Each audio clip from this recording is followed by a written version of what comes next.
Welcome back to another podcast video, artistic expression, voice expression, whatever you want to call it.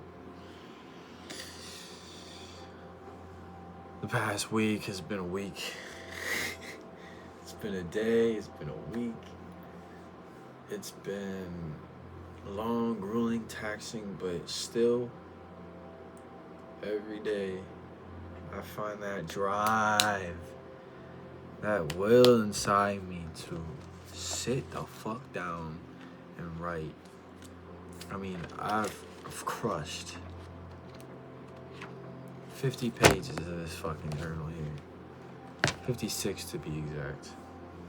Now, when you put your mind to what you really want to do, to what you know that you have to do, you can do anything. You can create your own reality. Through the heart, through the soul. Reiterate that. Put that in every facet of life. So practice what I preach. I do in some aspects of life, like writing. The only break that I took in the past week was Friday night. And I regret it. I wish, even though I was fucking tired, I wish I just sat down and wrote.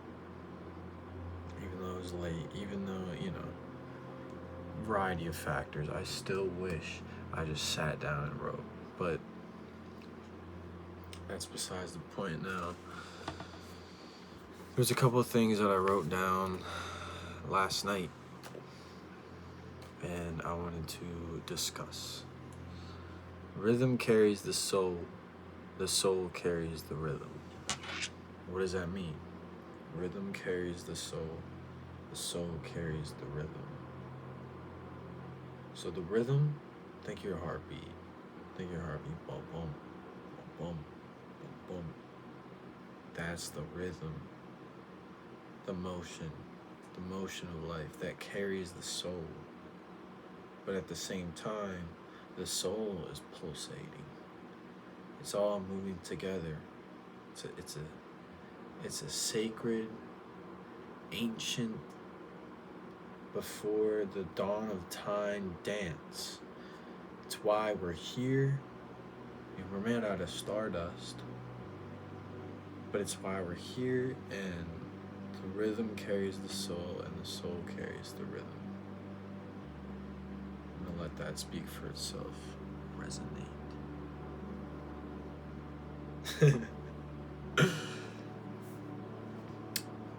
Kind of going off that. Music is medicine. The rhythm breathes. It's a sacred dance. Music is medicine. The rhythmic breath. It's a sacred dance. That goes off what I was saying about the last point. Music is medicine. The rhythmic breath. You know when you're listening to music and you get that feeling of frisson, or however you pronounce it, frisson. I always say frisson because that's what it reminds me of. FRISSON.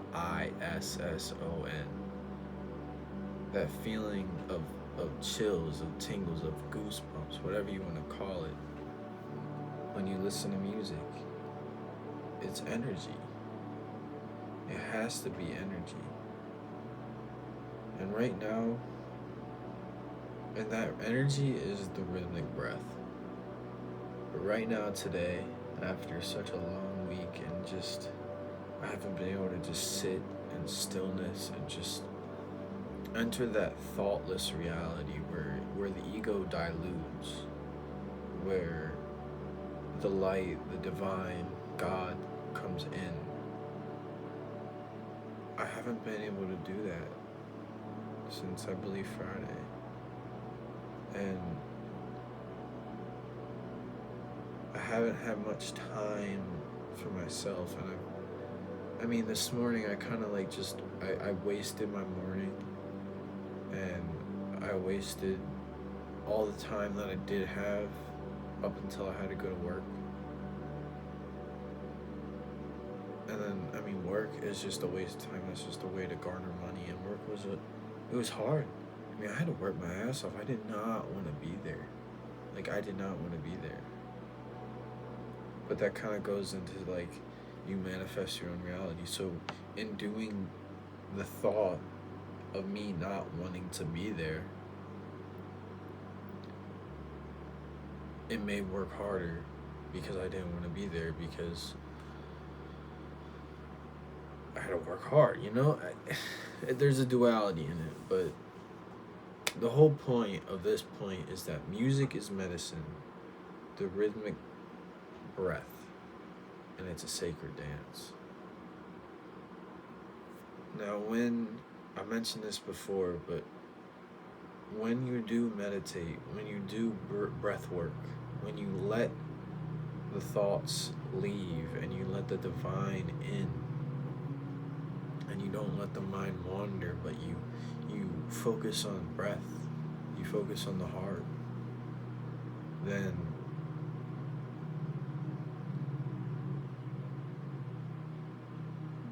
everything else kind of just fizzles away. And that is the rhythmic breath. You feel energy pulsing through you from your hands. You're like a tree. You're like a tree.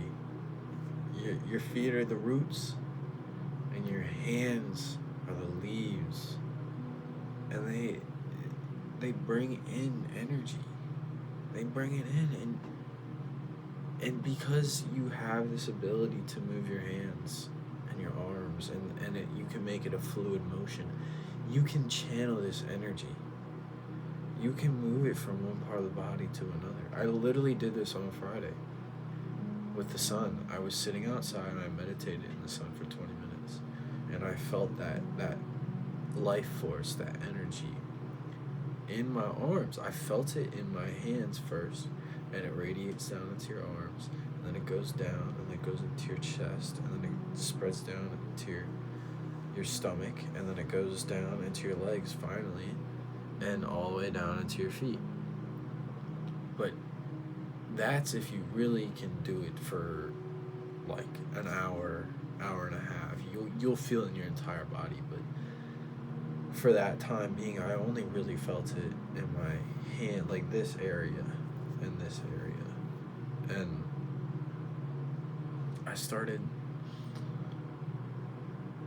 doing like cool moves. Like after I got up and started moving around, it just felt so embodying and just so freeing, and I felt so much liberty in it. And I was just, it almost felt like Tai Chi, but I don't even really know Tai Chi, but I was just moving like just natural movement, and it was beautiful.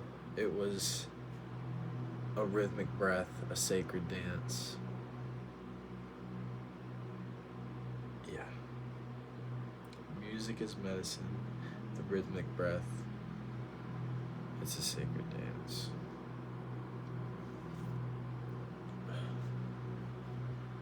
That goes into the next one, that life is a dance of ups and downs, embodying the duality of good and evil. Life is a dance of ups and downs, embodying the duality of good and evil. Life is a dance. It's all motion. It's constant motion. One way or another, even stillness, your heart's still beating. You're still breathing. But you're creating a rhythm, right?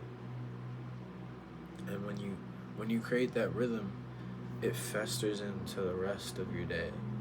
It festers into the rest of your life. And there's gonna be ups and there's gonna be downs. But they're not gonna be up here and down here. They're gonna be here and here. But your baseline is gonna be probably right under the up.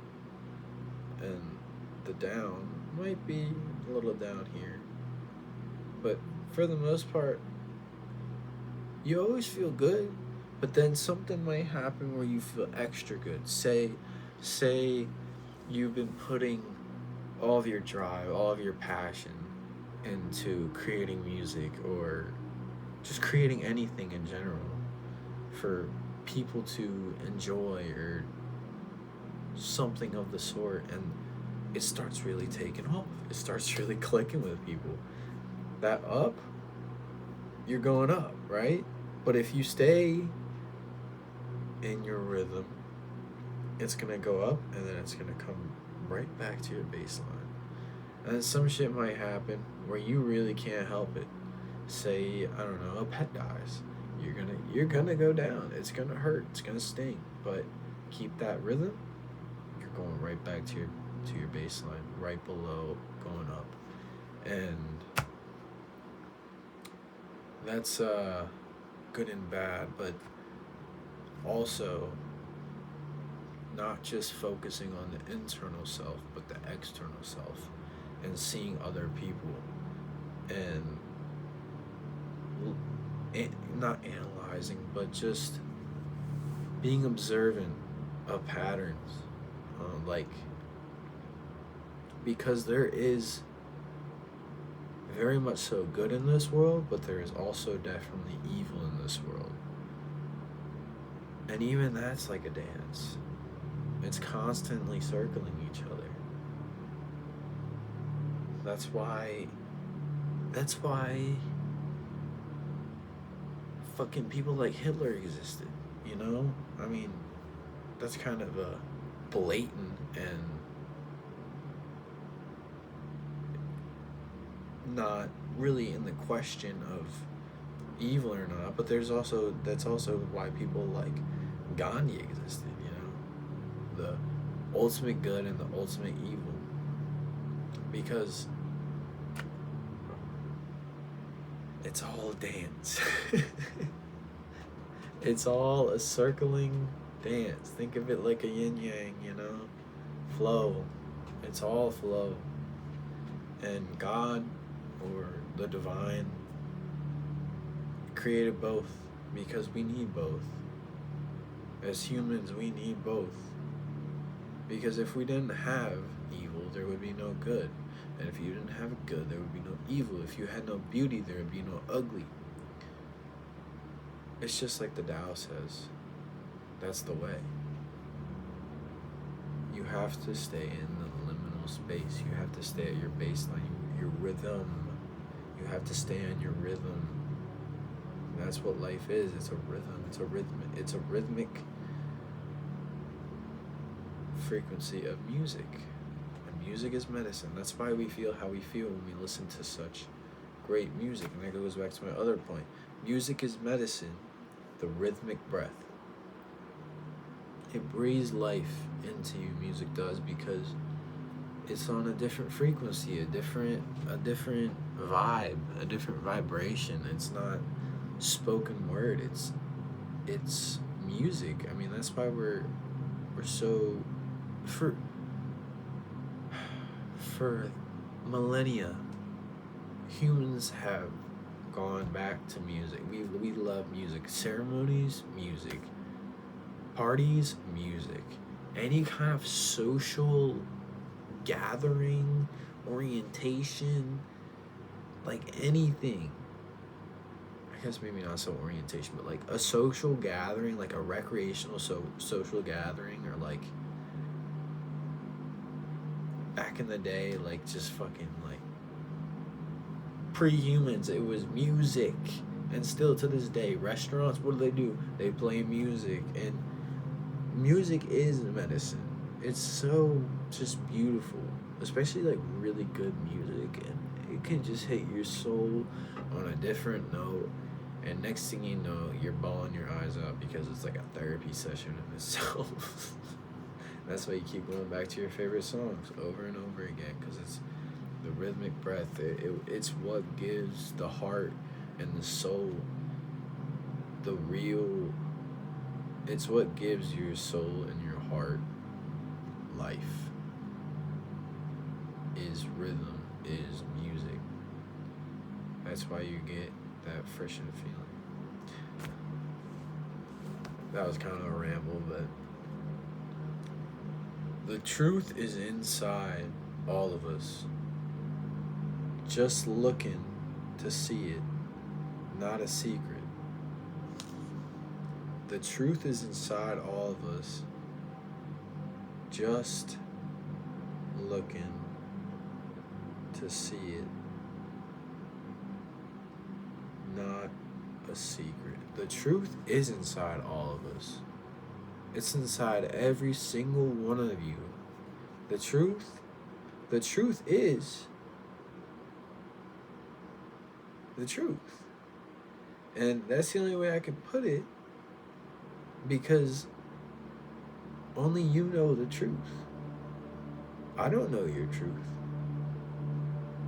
I don't know how you're feeling, how you're thinking, what you're doing. Only you know that. Only I know my truth. I'm not trying to push no dogma on you. Just be.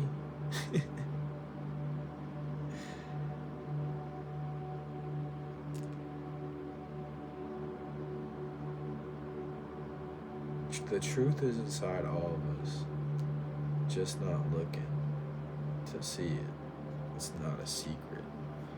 The truth isn't a secret. It may be hidden, but it's not a secret. You just gotta find it. One way or another, you just gotta find the truth. Just find the truth.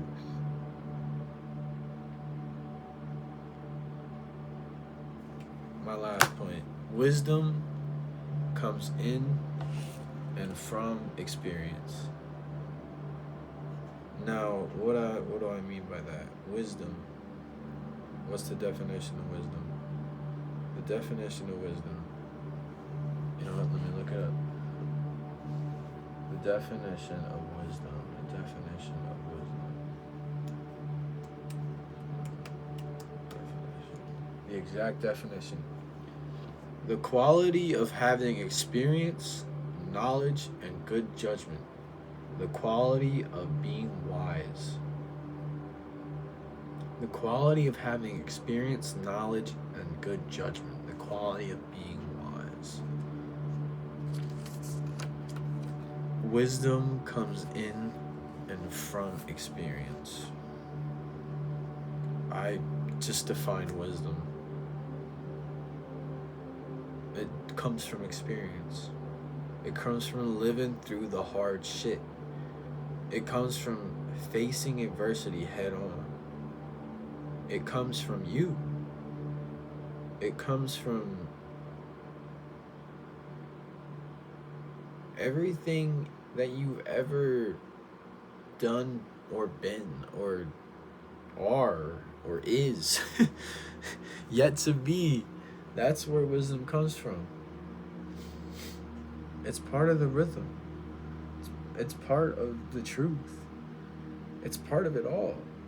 And wisdom is, to be wise, is one of the greatest gifts of age. Because when you start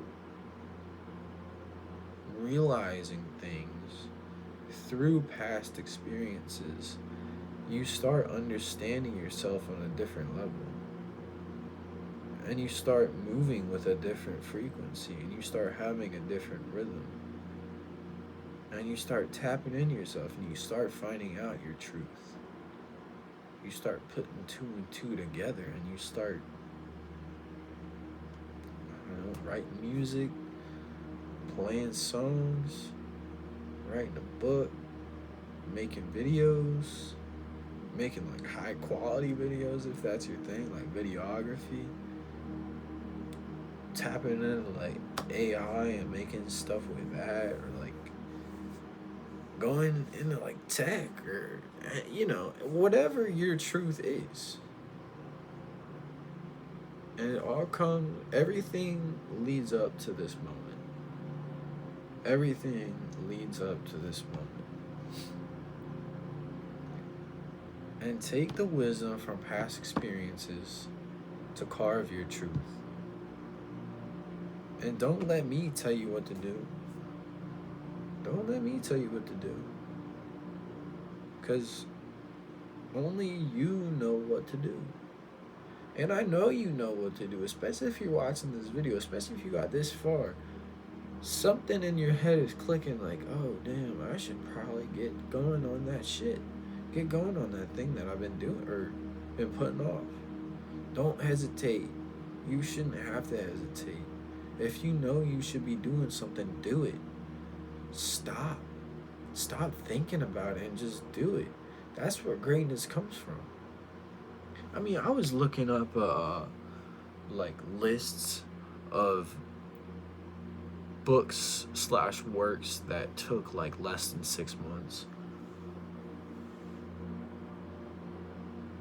What was it? The Boy in the Striped Pajamas? The dude who wrote that, it was a book. The dude who wrote that binged it and finished it in 2.5 days. Like, that's unthinkable to me. Apparently he hardly ate, he hardly slept, and just like got up to go to the bathroom, and that was it. He just, that's just one example. I mean, and then I looked up the contrary, and like, all the J.R.R. Tolkien fucking works took like 15 years. I think he had one that was called like Silmarillion that took like 50 plus years, and it was released posthumous after he was dead. I can't pronounce that for some reason. But even still, he knew what he had to do. He knew it. And so did the dude who wrote the Boy in the Striped Pajamas. He knew he had to get this story done. Jack Kerouac, On the Road. I don't even know if you know who that is. He's the Beat generation. He's the writer. Him and what was it? I forget his name. He wrote it on a scroll of paper in like, he wrote on one scroll of paper, I want to say like 30 days or something. Something like that. Maybe it was even less. It was something pretty crazy like that. Or 3 months maybe? I don't know. But I mean, even him, it said that he wrote the story in journals like over the course of years. And so in turn, he knew what he had to do. He was journeying across the country, and in part he had extra time, so he was just like, I'm gonna write. I'm not saying you have to travel the country to do what you need to do, but if you know what you need to do, stop procrastinating. Dig deep within. Find that fire in your soul, because you got it. And fucking and throw up whatever it is. Who cares if it sucks? Who cares if you hate it?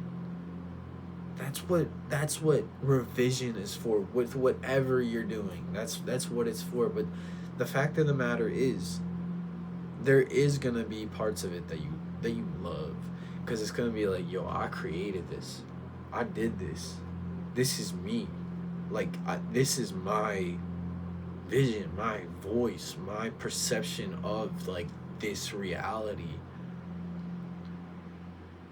But in a, for me, it's in a book. I literally wrote a whole book.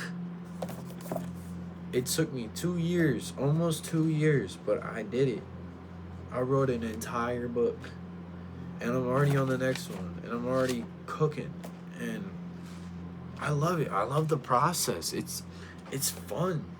And I mean, being sober recently, it's just like more recently than any time before. I feel like I finally have like this vision and this clarity and this desire to do and this desire to be, and it's beautiful. It's amazing. And I just hope, I know that if you're watching this, you're probably fucking procrastinating one thing or another. If it's school, fuck school. Fuck school. If you really have the drive and the passion, fuck school. You don't need that shit. You don't need that shit. I wish I didn't waste so much time on school. I could be somewhere completely different. I might still be here, but in my own head and in I mean, everything happens for a reason. I don't regret going to school, and I'm still in school, but I've really been like, whatever, But yeah, take what I said and carve your own truth out of it. Use your own wisdom. Find your rhythm. Find that thoughtless place and just be. Just be.